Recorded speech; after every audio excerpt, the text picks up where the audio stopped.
Selamat datang di podcast Orang Kita. Anak-anak Nusa Tenggara Timur selalu berusaha berkontribusi untuk negaranya, untuk tanah di mana tempat ia lahir. Dan ia selalu berusaha dengan segala keterbatasan yang ia miliki, berjuang untuk memberikan dirinya semaksimal mungkin untuk tanah kelahirannya, dimanapun ia lahir.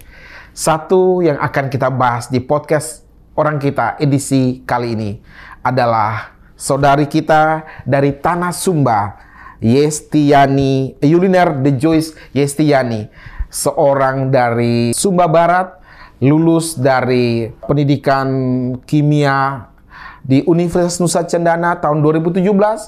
Kemudian puji Tuhan mendapatkan beasiswa Fulbright untuk kategori profesi guru dengan spesifikasi pendidikan anak usia dini dan mendapatkan beasiswa ke Arizona, Amerika Serikat. Kita akan bercakap-cakap podcast Orang Kita melalui Zoom. Selamat pagi waktu US, Joyce. Selamat pagi, Pak Nando. Selamat malam juga di Indonesia. Thank you, Joyce, sudah berkenan bergabung untuk podcast Orang Kita. Saya sempat lihat beberapa konten kamu di TikTok. Kamu benar-benar sangat excited, riang, happy ketika menempuh beasiswa profesi pendidikan anak usia dini di Arizona yang telah kamu lewati dalam 1 tahun ini ya. Boleh tahu nanti diceritakan. Dan betapa Joyce menikmati, mungkin seperti namamu, kamu benar-benar bergembira di setiap momen. Joyce, joyful. Gimana bisa diceritakan, Joyce, sampai dirimu mendapatkan beasiswa bergengsi nih, Fulbright, anak Sumba, kemudian mendapatkan kesempatan luar biasa, beasiswa di negara yang terbaik di dunia, Amerika Serikat, tepatnya di Arizona. Silakan, Joyce. Ya, jadi awalnya cuma sekedar mimpi ya, Pak Nando ya. Seperti biasa kita latar belakangnya orang Sumba, kita juga orang tuanya orang bapak saya cuma petani dan mama saya cuma ibu rumah tangga. Tidak pernah terpikir bahwa suatu hari nanti saya bisa ke Amerika Serikat. Awalnya cuma sekedar dream ya, hanya sekedar mimpi. Tapi awal semua yang terjadi saat ini tuh berawal dari mimpi. Apakah kita tetap tidur dalam mimpi itu atau kita bergerak untuk mewujudkan mimpi itu? Dan saat saya kuliah di pendidikan di teknik kimia di Undana juga, saya tidak terbayang bahwa saya akan di sini saat ini. Nah, waktu itu saya mulai untuk belajar bahasa Inggris setelah saya lulus kuliah. Saya mencoba-coba awalnya untuk menjadi seorang guru, berkontribusi di dunia pendidikan, dan setelah saya dari tahun 2017 sampai 2023 berkontribusi, saya mencintai dunia itu. Dan saya memutuskan untuk serius di dunia pendidikan. Nah, niat awal itulah kecintaan saya terhadap pendidikan, terhadap anak, itulah yang mengantar saya untuk cari beasiswa apa nih yang bisa membuat saya berkontribusi lebih lagi di pendidikan. Karena balik lagi, saya kemarin kan kimia. Nah, sekarang saya mau untuk berkontribusi di pendidikan. Ketemulah saya dengan beasiswa Fulbright. Beasiswa Fulbright ini namanya Community College Initiative Program. Banyak sekali jurusan-jurusannya di sana dan salah satunya adalah jurusan Early Child Education, pendidikan anak usia dini. Akhirnya saya belajar bahasa Inggris itu, Pak Nando, baru saja belajar bahasa Inggris setelah lulus kuliah. Jadi untuk teman-teman di NTT tidak ada kata terlambat untuk belajar bahasa Inggris. Saya saja baru lulus kuliah, baru belajar bahasa Inggris, tapi sekali tes langsung lolos ke Amerika Serikat. Itu Pak Nando.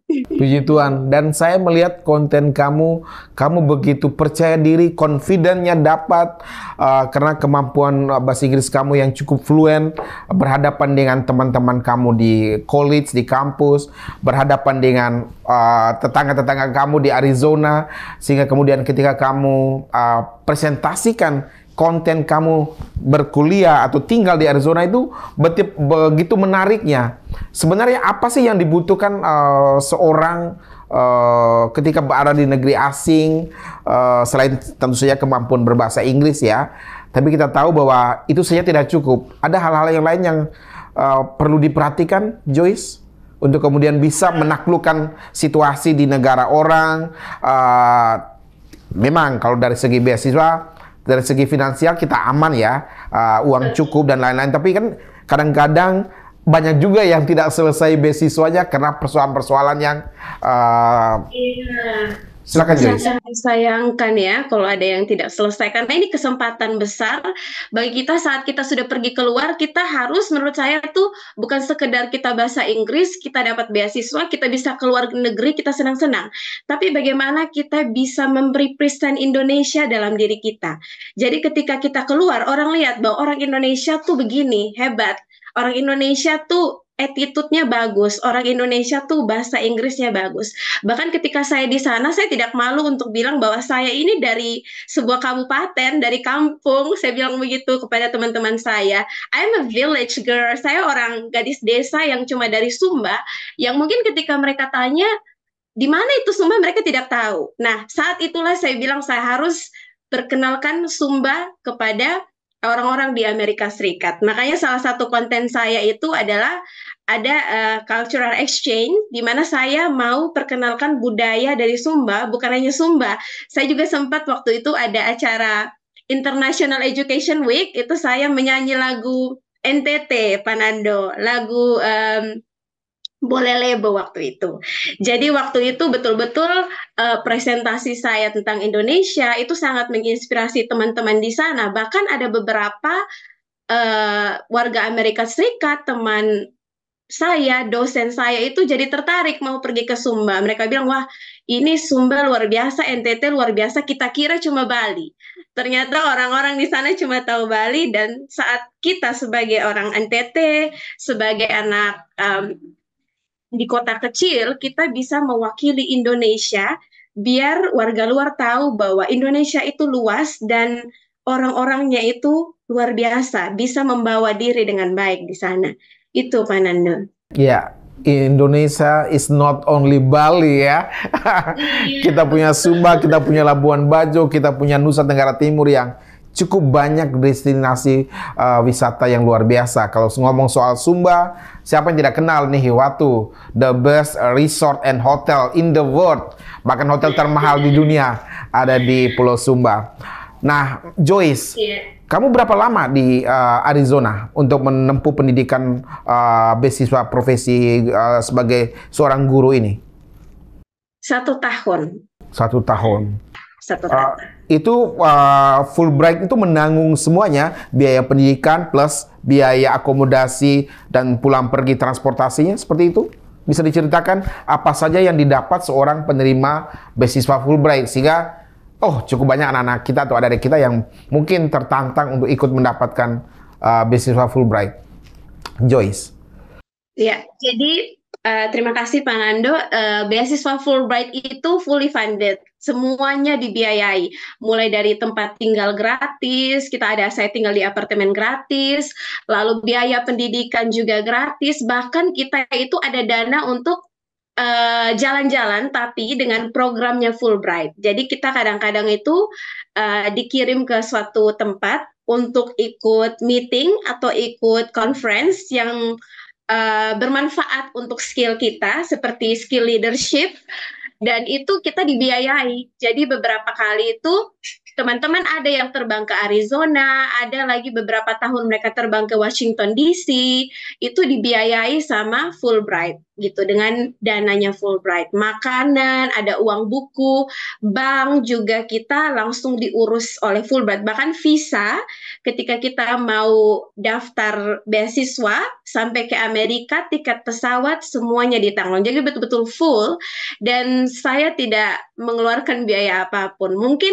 keluar biayanya pas di awal waktu daftar, pasti ya, semua orang mau daftar beasiswa untuk tes bahasa Inggris pasti keluar di awal. Tapi kalau beasiswa Fulbright biasanya ada yang namanya reimbursement, dibalikin biaya yang kita keluarkan. Tidak semua, tapi beberapa biaya itu yang kita keluarkan saat daftar beasiswa itu dikembalikan, dikasih kembali sama Fulbright. Jadi semenguntungkan itu kalau kita semua anak-anak NTT tuh daftar beasiswa di luar negeri, apalagi Fulbright.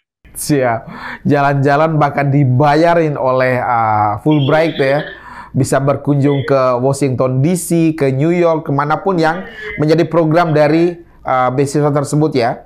Iya, betul, betul. Sangat menguntungkan. Kita juga dikasih kesempatan nih, Pak Nando, kayak dikasih kesempatan diperkenalkan berbagai NGO, organisasi di USA, sehingga nanti kita bisa daftar untuk magang, kita bisa volunteer di situ, dan kita menciptakan koneksi.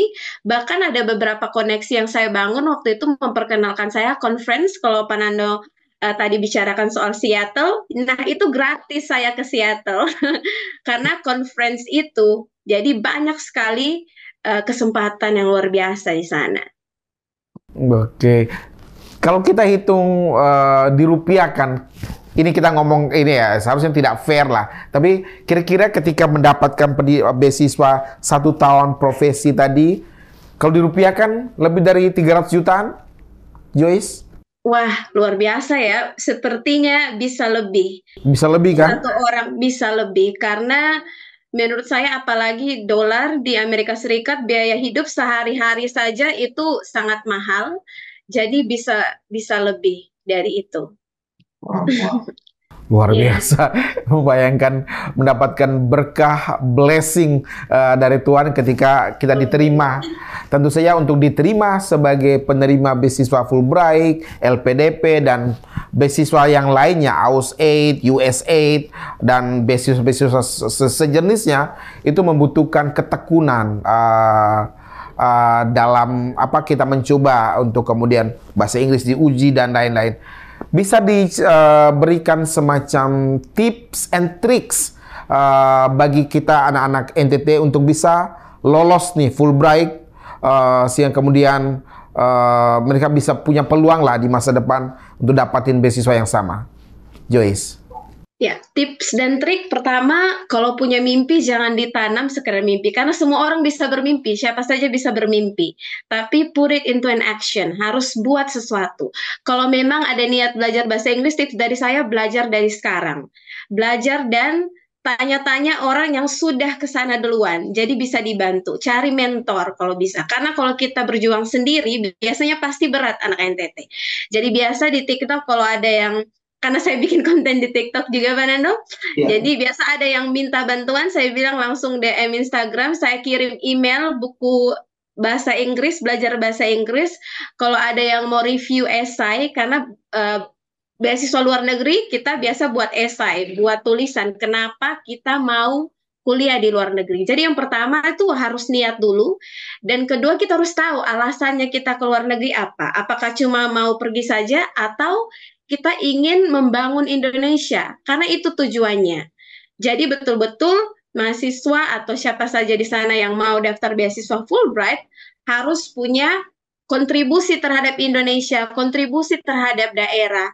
Jadi bukan sekedar mau ke luar negeri, tapi harus berbakti pada negeri. Apa yang mau dikasih biar negeri kita ini, Indonesia, semakin maju ke depan. Jadi tips saya belajar bahasa Inggris, tahu apa yang dilakukan, bukan hanya sekedar mau sekolah, representasikan diri jadi Indonesia, belajar bahasa Inggris, serius, dan cari mentor. Itu penting, cari mentor biar bisa dibimbing, karena berjuang sendiri pasti berat itu. Kita tidak ada niat, hilang niatnya nanti. Joyce berkenan ya jadi mentor jika ada kita yang ingin belajar atau mendapatkan Fulbright beasiswa misalnya? Iya, saya selalu support, apalagi anak NTT, saya bersedia sekali untuk membimbing. Jadi bukan hanya saya saja, tapi saya sangat percaya satu orang bisa membangun seluruh kota. Jadi saya mau jadi mentor. Siap. Tadi menarik satu hal selain bahwa harus mencari mentor, belajar bahasa Inggris, kemampuan menulis esai. Tadi harapan atau apa yang ingin disumbangkan pemikiran kita dengan mengikuti beasiswa itu harus tertuang dalam esai yang dibuat dalam bahasa Inggris yang baik. Kita kebiasaan orang Indonesia, orang NTT apalagi, tidak mampu menulis dengan baik atau runtut, sistematis, pemikiran kita atau buah-buah pemikiran kita ke dalam sebuah tulisan yang bagus. bahkan hanya 1-2 halaman pun kita kesulitan. Sebenarnya apa sih yang perlu diperhatikan ketika menulis esai yang berkaitan dengan apa yang mau kamu sumbangkan jika menerima atau mendapatkan beasiswa Fulbright? Apa poin-poin apa saja yang harus tertuang dalam esai tersebut, Joyce? Ya, esai ini Pak Nando merupakan satu poin penting ya, karena dari esai itu adalah tahap pertama orang yakin bahwa kita tuh pantas menerima beasiswa. Nah, untuk esai sendiri, kalau saya pribadi, biasanya saya ada 3 poin penting. Saya selalu taruh past, present, and future. Ya, masa lalu, masa sekarang, masa depan. Jadi apa yang sudah saya lakukan, apa yang sekarang saya sedang lakukan, dan apa yang nanti akan saya lakukan ketika saya sudah dapat beasiswa ini. Jadi 3 poin penting itu harus ada dalam esai. Jadi saat kita misalnya saya early child education, pendidikan anak usia dini, saya sudah lakukan apa di bidang itu? Sekarang apa yang sedang saya lakukan? Dan nanti kalau sudah dapat beasiswa, saya mau ngapain untuk tempat saya, untuk Sumba, untuk NTT, untuk Indonesia. Jadi ketika 3 poin itu kita tahu apa yang kita lakukan, saya yakin itu pasti akan lolos untuk masuk beasiswa. Itu sih. Menarik, Joyce. Tadi kamu sebutkan bahwa dari Sumba Barat, dari seorang ayah yang hanya petani, ibu rumah tangga, bisa diceritakan ini supaya memberi gambaran. Kadang-kadang begini nih, Joyce, saya harus sampaikan apa adanya kepada pemirsa podcast Orang Kita. Ketika seseorang mendapatkan beasiswa nih, ada yang lain mengatakan, dia mah lolos karena bapaknya kepala dinas, dia mah wajar lolos karena ada backingan si A, si B, si C. Dengan ceritanya Joyce, orang orang desa, bapaknya petani, ibu rumah tangga, meyakinkan orang NTT sehingga mereka kemudian berjuang lebih giat, belajar bahasa Inggris, menuangkan buah pikirnya dalam sebuah esai yang bagus, sehingga anak petani pun bisa dapat Fulbright scholarship. Kayak begitu-begitu tuh bisa kita yakinkan seperti apa, Joyce? Karena pada umumnya orang NTT itu cenderung begitu, wajar lah dia lolos. Jadi kayak dia sudah membentengi dirinya dengan analogi atau pemikiran-pemikiran yang kemudian bikin dirinya tidak mau berjuang lebih keras, Joyce. Iya, benar ya Pak Rando, karena jujur saja awalnya saya juga seperti itu. Sebelumnya saya merasa bahwa tidak mungkin ini saya juga anak petani atau saya juga bukan siapa-siapa, pas saya harus privilege ini untuk sampai ke luar negeri. Tapi ada satu poin di mana saya ketemu buku dan saya lupa buku itu apa, dan buku itu mengatakan bahwa you are what you believe. Tidak ada seorang pun yang bisa mengubah hidupmu selain dirimu sendiri. Saat itulah saya tahu bahwa semua itu dimulai dari saya. Dan saya adalah apa yang saya percayai. Jadi kalau saya percaya saya hanya begini-begini saja, ya saya akan seperti itu saja. Tapi kalau saya percaya bahwa saya lebih dari yang saya pikirkan, saya akan jadi seperti itu. Karena kadang-kadang kita anak NTT, kita lebih pintar daripada yang kita pikirkan. Kita lebih hebat dari apa yang kita bayangkan. Kita lebih berani daripada apa yang kita pikirkan. Tapi kita limit ourselves. Kita terlalu limit ourselves. Jangan pernah limit ourselves. Kita harus bangkit dan maju, bahwa kita percaya bahwa kalau saya di sini saya tidak akan berubah. Kalau saya tidak percaya saya bisa, saya tidak akan pernah bisa, begitu. Jadi semuanya tuh dimulai dari diri sendiri, karena kita tidak bisa menunggu orang untuk membuat kita percaya bahwa kita bisa. Jadi kita harus percaya dulu, kita bisa, dan kita adalah kita yang we are what we believe. Kita adalah apa yang kita percayai, dan kalau ada satu mimpi yang Tuhan tanam dalam hati kita, itu bukan kebetulan. Ada sesuatu yang sebenarnya Tuhan mau kerjakan dalam hidup kita, gitu. Karena tidak mungkin kita punya mimpi, Tuhan kasih mimpi, kalau Tuhan tidak melengkapi itu. Kalau saya sering bilang itu sama dia sendiri. Jadi anak-anak NTT, anak Indonesia, jangan pernah limit kita punya diri, tapi selalu berpikir bahwa kita adalah apa yang kita percayai. Begitu. We are what we believe, dan jangan pernah membelenggu diri kita dengan batasan-batasan yang kadang-kadang itu hanya imajinasi terbatas kita. Setelah kita lewati, ternyata kita bisa. Ternyata kita mampu melewati batasan yang awalnya kita ciptakan sendiri. Batas-batas imajiner yang bisa kita patahkan sendiri. Poinnya menarik, Joyce. Joyce, sekarang sudah lulus dari beasiswa untuk profesi sebagai seorang guru untuk pendidikan anak usia dini. Apa next step-nya, Joyce? Next step yang akan saya lakukan, otomatis saya kembali ke Sumba, berkontribusi di Sumba, membangun Sumba di bidang anak usia dini, membangun anak-anak Sumba terkhususnya. Karena Pak Nando, banyak sekali anak murid saya ini yang berniat untuk kuliah di luar negeri, tapi seperti yang kita bilang tadi, mereka limit, mereka punya diri, mereka tidak percaya bahwa mereka bisa. Tapi saya bahagia sekali ketika saya kembali itu, ada bahasa dari anak murid saya mengatakan, kalau gurunya saya bisa, saya pasti bisa.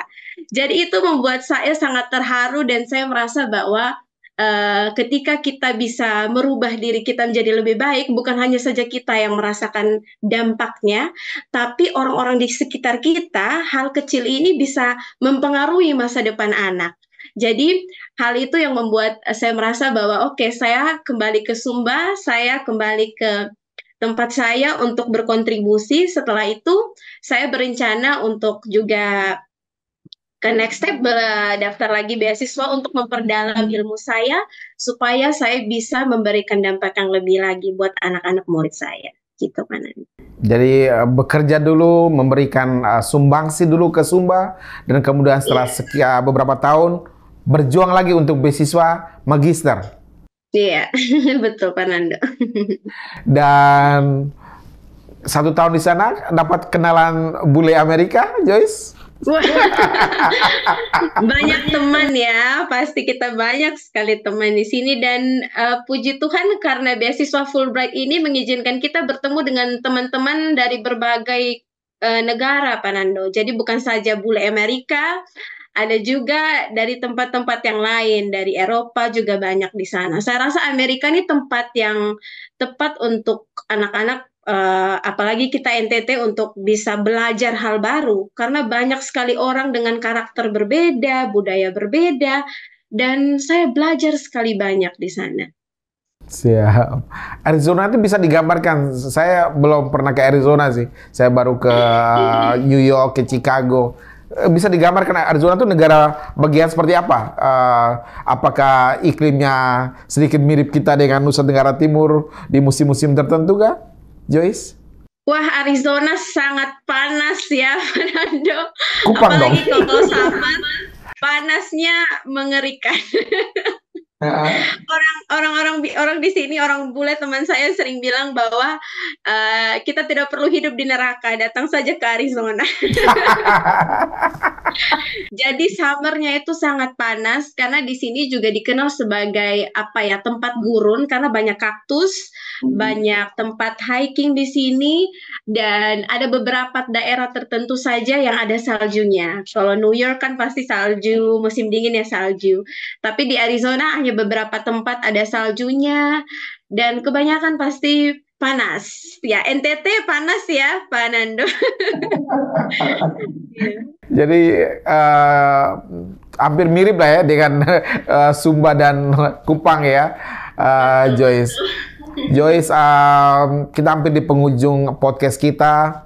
Saya senang Joyce sembari kuliah di sana juga tetap bikin konten yang memotivasi. Apa yang membuat Joyce melakukan itu? Kecintaan kepada NTT kah, atau ada hal lain, ingin dapat cuan dari TikTok, Joyce? Terima kasih Pak Nando untuk pertanyaannya ya. Jadi yang pertama, sebenarnya poin utamanya lah, ada ingin memotivasi juga orang-orang Sumba yang saya lihat contoh dari anak murid saya, dan sebenarnya ingin juga warga NTT melihat bahwa dunia kita di luar sana itu begitu luas. Pergi keluar, kita pemikirannya harus luas, jangan saja terbatas di situ. Dan pemikiran yang terbatas itu akan berubah saat mereka melihat konten-konten bahwa kalau ada anak dari kota kecil yang berhasil, mereka juga pasti bisa. Dan sebenarnya konten-konten tersebut juga memotivasi. Jadi ketika saya juga sering dapat telepon dari anak murid bahwa mereka juga sering menonton konten saya dan mereka semakin semangat belajar bahasa Inggris. Bahkan ada beberapa orang juga yang kirim pesan buat saya di TikTok ataupun di Instagram bahwa mereka bersyukur. Salah satu kata yang saya paling ingat dan saya menangis waktu itu katanya, Kak Joyce, terima kasih sudah lahir ke dunia dan mengupload konten-konten seperti ini karena saya sebenarnya sudah menutup mimpi itu, tapi akhirnya saya percaya lagi bahwa mimpi itu nyata sejak saya nonton TikToknya Kak Joyce. Jadi sebenarnya tujuan saya menciptakan konten itu adalah saya percaya bahwa hal kecil yang kita lakukan itu berdampak besar ya. Hal kecil itu luar biasa. Jadi ya itu sih tujuannya. Untuk cuan belum dapat, ada beberapa endorse, tapi karena saya sibuk belum saya terima juga sih itu. Itu bonusnya ya Pak Nando. Bonusnya ya, Joyce ya. Joyce, thank you sudah berbagi dengan podcast orang kita. Saya ingin closing statement dari seorang Joyce yang dari keluarga biasa mendapatkan privilege yang luar biasa dengan menerima Fulbright scholarship ke Arizona, Amerika Serikat. Apa yang ingin disampaikan sebagai pernyataan penutup closing statement kepada masyarakat Sumba, anak-anak muda Nusa Tenggara Timur, Joyce? Baik, untuk anak Indonesia ataupun anak NTT, anak Sumba terkhususnya, semangat untuk menggapai mimpi, karena sebenarnya if you can dream it, you can do it. Tuhan yang memberi mimpi, Tuhan juga memperlengkapi. Jadi jangan pernah melimit diri kita bahwa kita tidak bisa, tapi kita sebenarnya lebih bisa dari apa yang kita pikirkan. You are what you believe. Terima kasih, Pak Nando. Thank you Joyce, selamat menikmati hari-hari terakhir di Arizona, United States of America, dan selamat nanti bergabung kembali ke Tanah Sumba, memberikan ilmumu di bidang pendidikan anak usia dini, dan kemudian memotivasi terus anak-anak Sumba, anak-anak Nusa Tenggara Timur untuk terus berjuang, melengkapi dirinya dengan kemampuan berbahasa Inggris, dan kemudian melatih untuk menulis esai dalam bahasa Inggris tentu saja, dan terus meningkatkan soft skill lainnya, komunikasi, public speaking, kemampuan menggunakan gadget dengan maksimal untuk kepentingan-kepentingan meningkatkan kualitas diri, sehingga pada akhirnya ketika mengikuti ujian untuk beasiswa, kita yang akan menjadi prioritas mendapatkannya karena kita memiliki kemampuan yang bisa berkompetisi dengan calon-calon penerima beasiswa lainnya. Karena untuk dapat satu kesempatan di Fulbright misalnya, kita harus mengalahkan ratusan bahkan ribuan calon lainnya. Bukan begitu, Joyce? Betul sekali, Pak Nando. Tapi anak NTT bisa, anak Indonesia bisa. Terima kasih banyak Pak Nando untuk kesempatan luar biasa bincang-bincang hari ini. Terima kasih Joyce. Salam untuk Joyce dan teman-teman di Arizona, Amerika, dan salam untuk keluarga di Tanah Sumba, di Sumba Barat. Dan demikian percakapan podcast orang kita dengan saudari kita Joyce, gadis dari Sumba Barat yang sedang merampungkan beasiswa Fulbright di Arizona, Amerika Serikat untuk profesi pendidikan anak usia dini, dan akan kembali ke Tanah Sumba, membaktikan diri, memberikan diri untuk Nusa Tenggara Timur. Demikian, salam manis untuk Purba Murah tercinta.